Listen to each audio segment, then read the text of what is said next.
My name is Keanu. I grew up in a valley called Kuli'o'o. In the valley of Kuli'o'o, where you live, is how you know how you're related. Yeah. So genealogy in the land. Attended Kamehameha schools, graduated in 1982. I knew nothing of this matter when I was at Kamehameha school. I was more preoccupied playing sports. Going to college.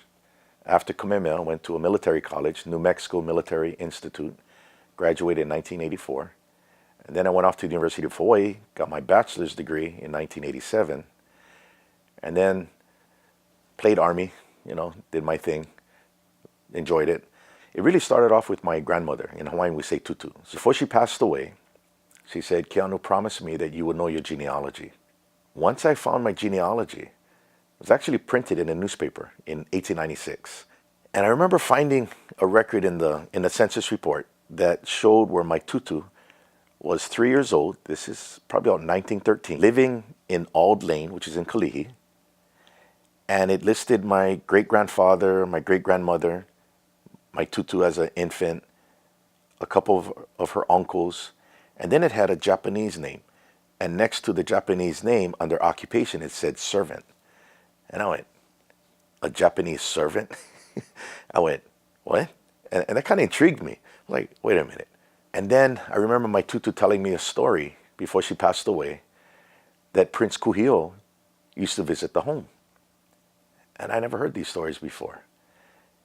So knowing that Prince Kuhio used to visit the home and he was close with my great-grandfather, I wanted to find out, well, what is the connection between Prince Kuhio, my grandfather, and why did they have a Japanese servant?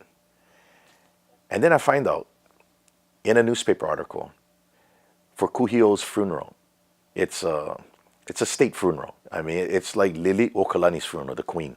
So Kuhio died in 1922. Lili Okalani was 1917. And it identified the 14 pallbearers of his casket.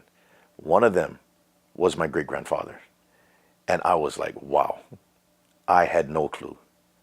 And that just got me more intrigued to find out more information. Because if my great-grandfather knew that Hawaii was a country, and I didn't know anything about what my great-grandfather knew, but I thought Hawaii was a part of the United States, and then realizing from the evidence that it's not, something happened between my great-grandfather and me. All these ideas did not reflect, really, our true history as a country, but rather native peoples within a country that are fighting for their right.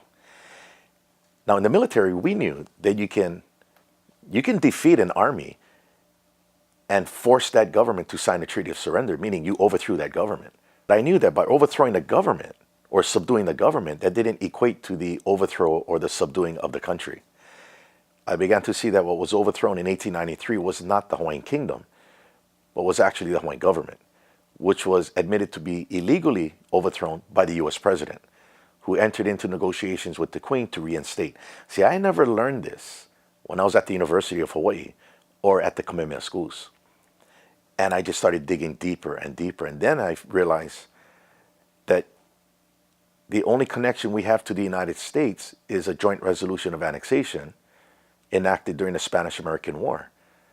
Well, I knew a U.S. law has no effect in a foreign country. And that's when I came to the stark reality Hawaii's still a country, and I might be in the wrong army.